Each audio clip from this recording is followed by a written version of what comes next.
할렐루야. 갈릴리 찬양대 찬양을 주님이 기뻐 받으신 줄 믿습니다. 우리 사랑의 주님은 어제나 오늘이나 영원토록 동일하십니다. 그 주님이 이 자리에 함께 계신 줄 믿습니다. 오늘 말씀을 나누기 전에 우리 순서에서 통성기도를 할 텐데요. 통성기도 전에 우리 설교와 연관된 찬양을 먼저 주님 앞에 올려드리길 원합니다. 어려우실 수 있는데요, 그래도 가사를 생각하시면서 먼저 집중하시면서 기도하는 마음으로 우리 찬양의 제목과도, 오늘 설교의 제목과도 같은데요, 그가 오신 이유, 이 찬양 올려드리겠습니다.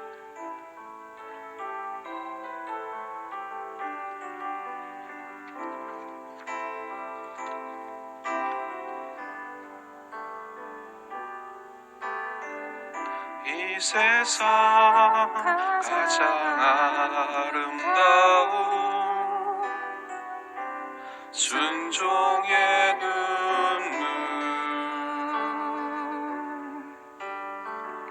온 세상 다시 빛나게 한 생명의 눈물, 생명의 눈물. 그가 이 땅에 오신 이유, 그가 이 땅에 오신 이유, 죽어야 살게 되고 저야만 승리하는, 저야만 승리하는 놀랍고 영원하신 미 지으신 그대로 회복시킨 우리의 창조주 그리스도, 십자가의 길로 아버지 뜻 이루셨네. 그가 이 땅에 오신 이유, 이제 우리에게 맡겨진 그 소망, 그 사랑, 그 생명, 아름답고 눈부신 십자가의 길, 우리가 이 땅에 살아갈 이유, 지으신 그대로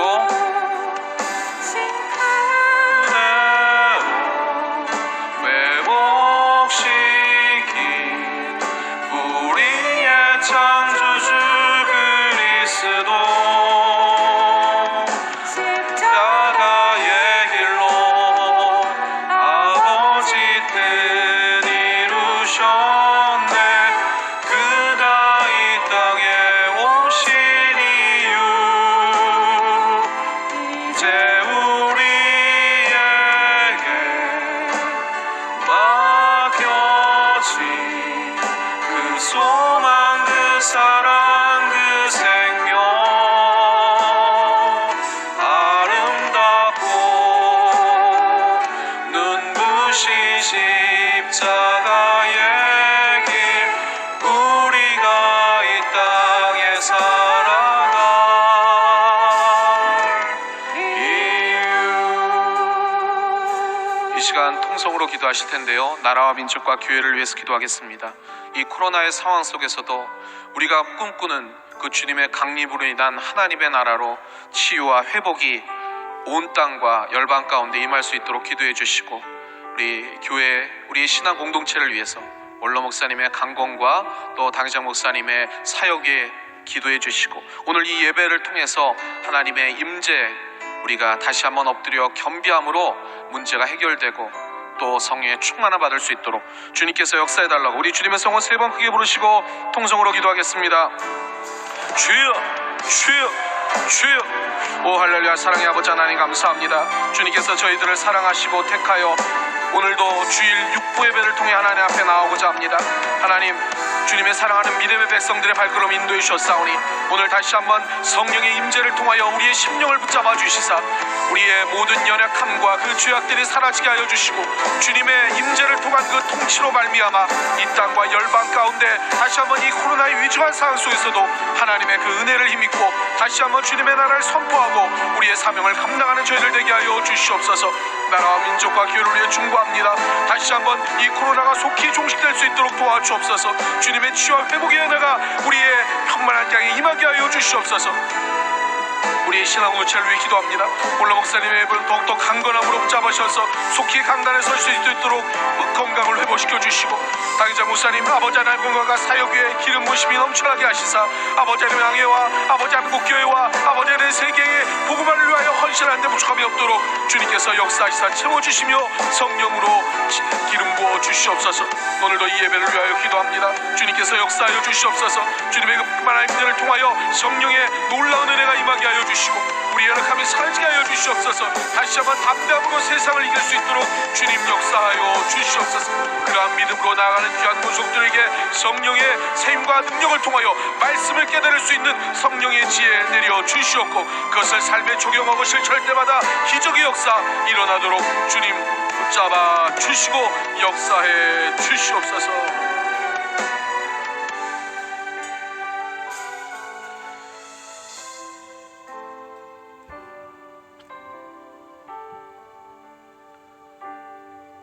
이제 우리에게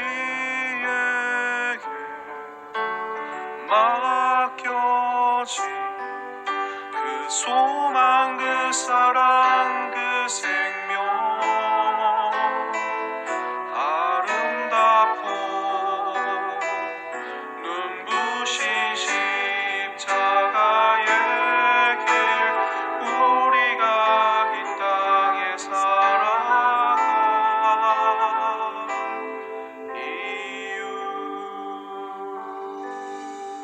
사랑의 아버지 하나님, 주님이 사랑하는 믿음의 백성들을 오늘도 주일 육부 예배로 다시 불러주심을 감사합니다.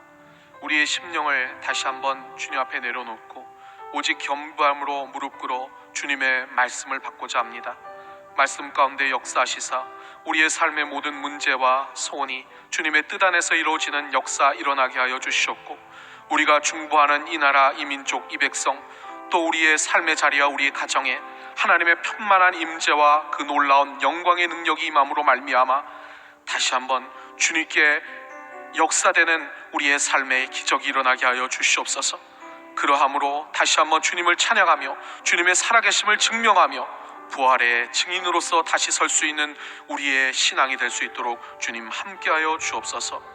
마치는 시간까지 주님 홀로 영광 받으심을 믿사옵고 예수님의 이름으로 감사하며 간절히 기도하옵나이다. 아멘. 할렐루야, 할렐루야. 오늘 저는 이사야 11장 1절에서 5절 말씀을 통해 말씀의 제목을 따라해 주시기 바랍니다. 그가 오신 이유. 그가 오신 이유.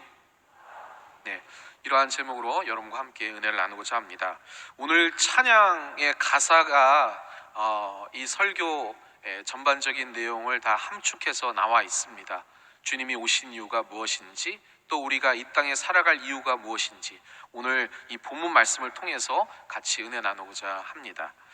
설교 배정을 받고 어떤 말씀을 전할까 기도하던 중에 오늘이 무슨 날인가 살펴보았습니다. 우리 성도 여러분, 오늘이 무슨 날이죠? 네, 복된 성일입니다. 다 아시죠? 오늘이 무슨 날인지 아시는 분이 있을 겁니다. 교회 그 절기에 따르면 우리 교회 절기의 최초의 절기가 대강절입니다. 주님이 오심을 기다리는 절기. 오늘부터 시작해서 성탄절 전야까지 4주간 주님의 오심을 간절히 기다리는 이 절기가 대강절입니다. 그래서 저는 오늘 주님의 오심을 기다리는 우리의 마음을 담아서 주님 앞에 영과 진리로 나아가보자 합니다. 그래서요, 주님의 오심을 왜 기다리는가? 왜 기다리시죠, 여러분? 왜 주님이 오셔야 합니까? 왜 우리는 그것을 간절히 기다립니까? 그것이 오늘 주제입니다. 결론적으로 말씀을 드리면 주님이 오셔서 하나님이 꿈꾸시는 그 나라를 이루고자 하시는 그러한 계획이 있기 때문입니다.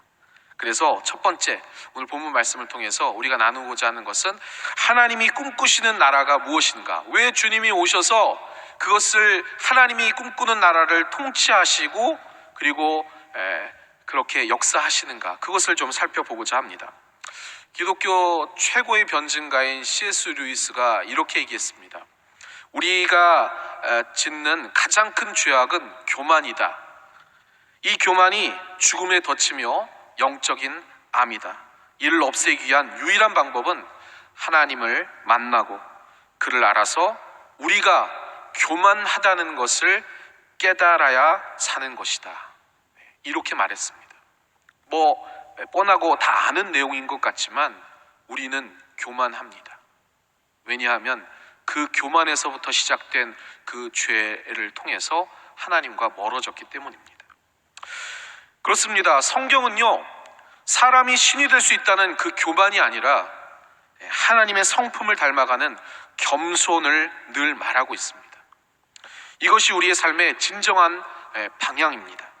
예수님은 하나님의 아들로서 이 땅의 온전한 모습을 보여주셨고 우리는 양자로서 그분의 자녀가 되어서 그 성품을 닮아가는 것입니다. 그런데 어떤 성품을 닮아가는 것이냐? 겸손을 먼저 닮아가는 것입니다. 왜 겸손을 닮아가야 합니까? 하나님이, 보이지 않는 그 하나님이 살아 계시기 때문입니다. 그 성품을 닮아가지 않으면 자신의 힘과 자신의 생각대로 이 세상을 살아가는 그러한 진짜 어리석은 그러한 삶을 살아갈 수밖에 없기 때문입니다. 그래서 성경은 늘 주님을 닮는 그 성품으로 겸손하라고 얘기합니다. 구약 성경도 똑같이 얘기합니다. 고대 근동 사람들은 신의 형상을 닮은 사람이 왕뿐이라고 생각을 했습니다. 그러나 성경은 모든 사람이 하나님의 형상대로 창조되었다고 얘기합니다. 예언이라는 것도 고대 근동에서는 오직 왕에게만 주어졌다고 얘기합니다. 그러나 이스라엘의 하나님은 예언자를 통해서 모든 사람과 대화하십니다. 그 예언의 내용도요, 이방의 예언자들은 이것이 잘 될 것이다, 잘 안 될 것이다, 이러한 점을 파악해서 알렸지만 성경의 예언은 하나님의 성품과 공의 그리고 정의에 대해서 얘기하고 그리고 그 성품을 닮은 사람들이 보는 하나님의 나라를 기록하고 있습니다. 그리고 인간의 욕망에 노예들이 당할 그 심판과 그 절망의 세계를 이야기하는 것이 바로 성경이라는 것입니다. 이렇게 인간에 대한 정의와 예언의 대상, 목적, 그 내용이 이 성경의 하나님과 고대 근동 그 우상의 차이점이라고 할 수가 있는 것입니다. 오늘 본문 이사야 11장도 하나님이 꿈꾸시는 나라를 인간의 완벽한 나라 아수르, 그 당시 고대 근동의 그 아수르와 대조해서 그리고 있습니다. 아수르란 당시 1800년 이상 지속되는 모든 문제를 해결하고 그리고 영원히 지속될 것 같은 나라를 의미했습니다. 즉 영원한 제국을 뜻하는 게 바로 아수르였습니다. 그래서 사업과 군사의 그 최강의 기술을 가지고 세상을 지배했고 그리고 그 꿈 뒤엔 우상이 있었습니다. 그래서 왕은 끝없는 전쟁을 통해서 신들에게 자신의 승리를 요구했고 그리고 승려에는 많은 것을 그 우상에게 바쳤습니다. 신관들은 왕의 욕망을 읽고 그 신의 뜻을 이에 맞추었습니다. 우상과 왕이 같은 꿈을 꾸자 세상이 전쟁의 그 고통에 신음했습니다. 여러분, 사랑하는 성도 여러분, 왜 우리는 그 주님의 오심을 기다려야 합니까? 오늘날도 이와 마찬가지이기 때문입니다. 경쟁 사회에서 승리하면 한쪽은 기쁘나 한쪽은 울게 됩니다. 성공 뒤에 그 감춰진 사람들의 눈물을 이해하지 못하는 사람은 아수르처럼 되는 것입니다. 그렇지 않습니까, 여러분? 여러분이 사는 세상은 어떻습니까? 최근에 저는 신문 기사를 읽다가 이러한 단어를 접했습니다. 벼락거지. 여러분 들어보셨습니까? 벼락거지란 말 들어보셨나요? 네. 이게 무슨 뜻이냐면요, 이 몇 년간 부동산이 폭등을 했습니다. 그래서 성실히 저축을 하고 집을 장기적인 계획을 꿈꾸고 그 안 사고 버틴 사람들이 낭패감을 맛보게 되었다는 것입니다. 그래서 이것을 자조적인 단어로 비꼬는 말로 일컬은 것이 바로 벼락거지라는 단어입니다. 회사원들이 8시 50분만 되면은 우르르 화장실에 다 달려간다고 합니다. 여러분, 왜 회사원들이 8시 50분만 되면 화장실로 달려가죠? 왜 그렇나요? 기사에 읽은 내용입니다. 9시에 증권이 개장을 합니다.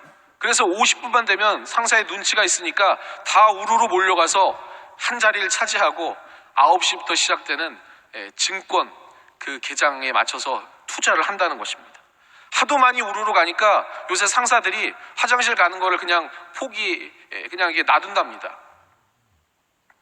요즘은 성실히 회사에서 인정받아서 승진하는 김 차장을 부러워하는 게 아니고요, 늘 실력이 없어서 몇 년째 승진도 못하고 누락이 됐는데 운 좋게 몇 년 전에 갭 투자를 해서 산 부동산이 올라가지고 몇 억을 번 그러한 이대리를 더 부러워하고 롤 모델로 삼아서 그 사람 어떻게 부동산 투자를 성공했는지 거기에 귀를 기울이고 있다는 것입니다. 여러분, 우리 사랑하는 성도 여러분, 이러한 사회를 살아가는 저와 여러분에게 어디서 희망을 찾아야 하겠습니까? 상대적으로 내 집값이 뛰었다고 안심하고 하나님 앞에 감사만 하면 되는 것입니까? 그렇다면 성실히 이 노동을 하고 그리고 그 대가를 통해서 아까 벼락거지와 같이 그 무시를 당하고 그리고 상대적인 박탈감에 그 분노하는 눈물은 어떻게 해야 되는 것입니까? 어떻게 해야 되는 것입니까? 여기에 해답이 오늘 본문에 나와 있습니다. 우리는 하나님의 뜻을 알고 그리고 그 방법은 그 하나님의 뜻을 알 수 있는 영의 임재를 경험해야 된다는 것입니다. 그게 바로 오늘 성경 본문 하나님 나라와 그 통치자 메시아가 이 세상의 영원한 제국 같단 아수르와는 다른 이유, 바로 하나님의 영의 강림하심을 받아 그 백성들도 그것을 닮아가고 그 통치 안에 있을 때 진정한 삶의 그 방향대로 복된 삶을 누릴 수 있다고 오늘 성경이 기록하고 있는 것입니다. 그래서 오늘 본문 말씀 이사야 11장 1절 2절 말씀 같이 한번 합독해 보겠습니다. 이새의 줄기에서 한 싹이 나며 그 뿌리에서 한 가지가 나서 결실할 것이요 그의 위에 야훼의 영 곧 지혜와 총명의 영이요 모략과 재능의 영이요 지식과 야훼를 경외하는 영이 강림하시리니. 이새 즉 다윗 가문에서 오실 왕은 하나님의 영의 이 세 가지 능력으로 새 나라를 시작하실 것이라고 오늘 이 본문은 얘기하고 있습니다. 그것이 우리 인생의 희망이라고 얘기하고 있는 것입니다. 첫 번째, 지혜와 총명의 영으로 이 메시아는 장차 오실 우리 주님은 새 나라를 통치하신다고 말씀하고 있습니다. 아수르 왕은 주변 민족들에게 지혜와 총명이 나의 힘에게 있다고 얘기를 하고 있습니다. 이사야 10장 13절입니다. 우리 같이 한번 합독해 보겠습니다. 그의 말에 나는 내 손의 힘과 내 지혜로 이 일을 행하였나니 나는 총명한 자라 열국의 경계선을 걷어치웠고 그들의 재물을 약탈하였으며 또 용감한 자처럼 위에 거주한 자들을 낮추었으며. 아수르의 왕 지혜와 총명이 자신에게 있다고 얘기를 하고 있습니다. 그러나 그 총명이 가져온 결과는 파괴와 멸망입니다. 그것이 바로 우상의 지혜와 총명이기 때문입니다. 우리도 이를 경험합니다. 시대를 뛰어넘는 그러한 지혜와 총명이, 예를 들면 이상적이었던 그 공산주의를 보십시오. 얼마나 많은 사람들이 그를 통해서 힘들어했습니까? 원자력 기술 좋은 것 같지만 우리는 두려워합니다. 그렇지 않습니까? 모든 것을 파괴하는 그러한 기술에 두려워 떨 때도 있다는 것입니다. 이웃나라 원전의 그 오염수 그 방류를 우린 두려워하지 않습니까? 두려워하면서 해산물을 지금 먹어도 되나, 그러한 걱정이 앞서게 되는 것입니다. 사상과 기술을 사람이 시작했는데 그 끝은 통제하지 못한다는 것입니다. 지혜와 총명은 그래서 하나님으로부터 시작하고 끝을 맺어야 합니다. 그렇지 못하면 통제되지 않아 어디로 튈지 모르기 때문입니다. 두 번째, 그 메시아, 그 주님이 오셔서 모략과 재능의 영으로 이 나라를 다스린다는 것입니다. 이 모략과 재능은 전쟁의 지휘, 이 운용에 필요한 능력입니다. 그런데 성경은 이 영이 오히려 평화에 필요하다고 얘기합니다. 평화도 모략과 재능이 없이는 불가능하다고 얘기를 하고 있는 것입니다. 우리의 삶에서도 쉽게 경험합니다. 우리의 가정이 평화로우면 이러한 능력이 필요합니다. 없으면 가족도 날마다 싸우고 같이 밥을 먹으면서도 서로 딴 생각을 하게 돼 있습니다. 교회도 마찬가지입니다. 서로를 사랑하지 못하고 정죄하게 되고, 나라도 마찬가지입니다. 싸움을 잘해 누군가를 밀어내고 내 뜻대로 하는 게 이 아수르의 모략과 재능이라면, 야훼의 재능과 모략은 모두의 평화를 위한 그러한 것입니다. 우리에게 오시는 메시아 주님께서 바로 그 영으로 새 나라를 통치하실 것입니다. 그것을 우리는 꿈꿔야 될 줄 믿습니다. 우리의 삶에 그러한 평화가 임할 줄 믿습니다. 세 번째, 메시아 장차 오실 주님께서 지식과 야훼를 경외하는 영으로 새 나라를 통치하신다는 것입니다. 오늘날 우리에게는 지식이 중요하고 지혜라는 말은 지혜의 한 부분처럼 여깁니다. 그런데 이 구약에서는 지식은 반대로 지혜의 한 부분이라고 얘기합니다. 지식을 자연과학적인 지혜라고 부를 수가 있습니다. 이외에 두 부분에 대한 지혜가 있는데요. 하나는 실제 사회생활에 적용할 수 있는 실용적이며 관계적인 지혜가 있습니다. 공부를 오래 하거나 뛰어난 그런 사람들이 회사에 들어가서 또는 연애를 하는데 어려움에 처하는 이유가 바로 이런 실용적인 지혜를 배운 적이 없기 때문입니다. 그래서 관계에 서툴고 힘들어하는 것입니다. 세 번째 지혜는 인간이란 무엇인가에 대한 사변적인 지혜입니다. 삶이 무엇인지, 고통, 죽음, 존재, 그러한 가치의 문제, 욥의 고난과 같은 그러한 것에 대한 지혜입니다.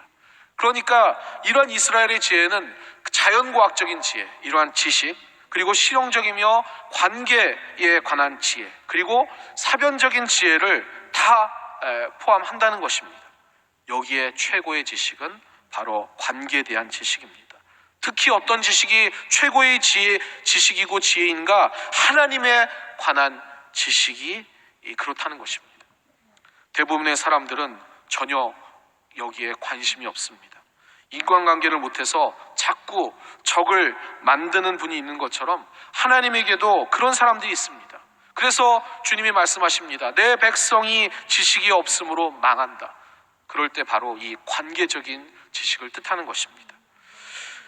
이 관계적인 하나님과의 연관된 지혜가 없기 때문에 우리는 세상에서 실패하고 힘들어하는 것입니다. 세 번째 있는 그 사변적인 지혜와도 연관이 있는 것이죠. 하나님을 알아가면 알아갈수록, 인간을 알아가면 알아갈수록 사람은 자신의 무능을 느끼고 하나님을 의지하게 된다는 것입니다. 이 깨달음도 야훼를 경외하는 영이 그 사람에게 임해야 된다는 것입니다. 자연과학을 잘하는 사람들 여러분 보셨을 것입니다. 이 사람이 자연의 숨겨진 법칙과 원리들을 깨닫고 그 정교함과 그 광대함에 알면 알수록 도리어 무릎을 꿇는 것 여러분이 보셨을 것입니다. 그것은 저절로 생겨난 것이 아닙니다. 성령이 없는 사람은 그런 거에 관심이 없습니다.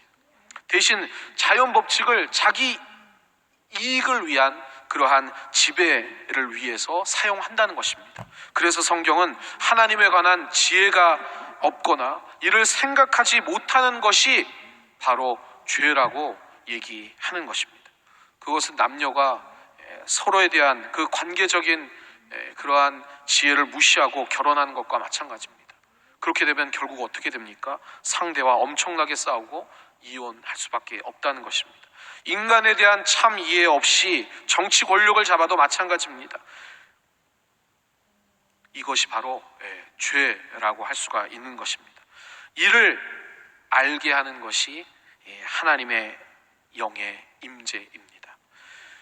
장차 오실 우리 주님이 바로 이 야훼를 아는 그 지식을 통해서 새 나라를 꿈꾸고 우리 하나님이 누구신지를 알려주신다는 것입니다. 그래서 우리는 두 번째, 야훼를 아는 지식이 필요합니다. 본문 3절인데요. 우리 3절 말씀 같이 한번 합독해 보겠습니다. 그가 야훼를 경외함으로 즐거움을 삼을 것이며 그의 눈에 보이는 대로 심판하지 아니하며 그의 귀에 들리는 대로 판단하지 아니하며 주님의 오심으로 하나님의 영을 받은 사람은 이를 통해 자신의 판단하지 아니하며 하나님의 그 영을 받은 사람은 자신의 그 무지와 그리고 그 무모함을 이기는 것을 즐거워합니다. 사람들의 눈에 보이고 귀에 들리는 대로 판단하기 때문에 얼마나 실망하고 얼마나 그 배신감을 통해서 치고받고 하는 경우가 얼마나 많습니까?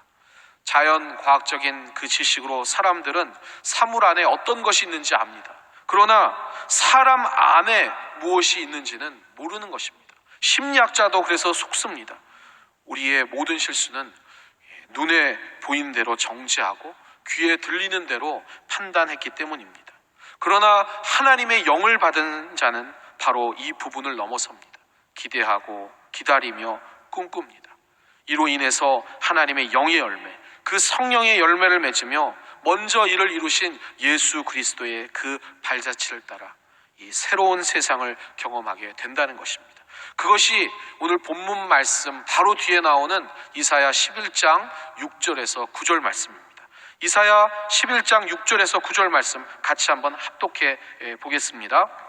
그때 이리가 어린 양과 함께 살며 포돔이 어린 염소와 함께 누우며 송아지와 어린 사자와 살찐 짐승이 함께 있어 어린아이에게 끌리며 암소와 곰이 함께 먹으며 그것들의 새끼가 함께 엎드리며 사자가 소처럼 뿔을 먹을 것이며 젖먹는 아이가 독사의 구멍에서 장난하며 젖된 어린아이가 독사의 굴에 손을 넣을 것이라. 내 거룩한 산 모든 곳에서 해됨도 없고 상함도 없을 것이니 이는 물이 바다를 덮음같이 야훼를 아는 지식이 세상에 충만할 것임이니라. 아멘. 이 본문은요, 그의 삶의 구체적인 자리가 가장 작은 곳에서부터 가장 큰 곳까지 변해가는 것을 상징적으로 그리고 있는 것입니다. 옛 이스라엘의 작은 집 앞마당에는 어린 짐승들이 있었습니다. 부모님이 일하러 나가시면 어린 아이들이 남아서 그 새끼들을 돌보옵니다. 그런데 이 틈을 타서 들짐승들이 공격해 올 때가 있다는 것입니다. 갓난 아이가 놀며 판 구멍에 느닷없이 독사가 나와서 물기도 합니다.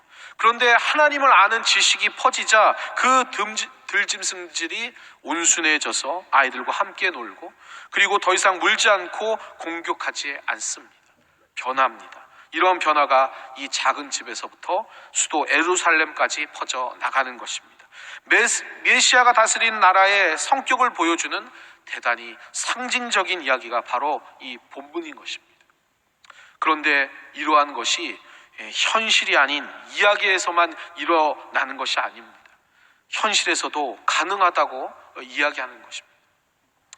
저희 식으로 얘기하면 그런 것입니다. 제가 최근에 느낀 이 본문에 대해 느낀 그러한 경우가 있는데요. 제가 아는 한 집사님이 계셨습니다.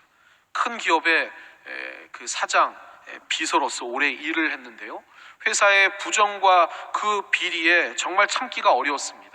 그래서 기도하다가 친구와 사업을 손잡고 사업을 하려 떠나게 되었습니다. 마지막 날 사장이 그에게 그렇게 얘기합니다.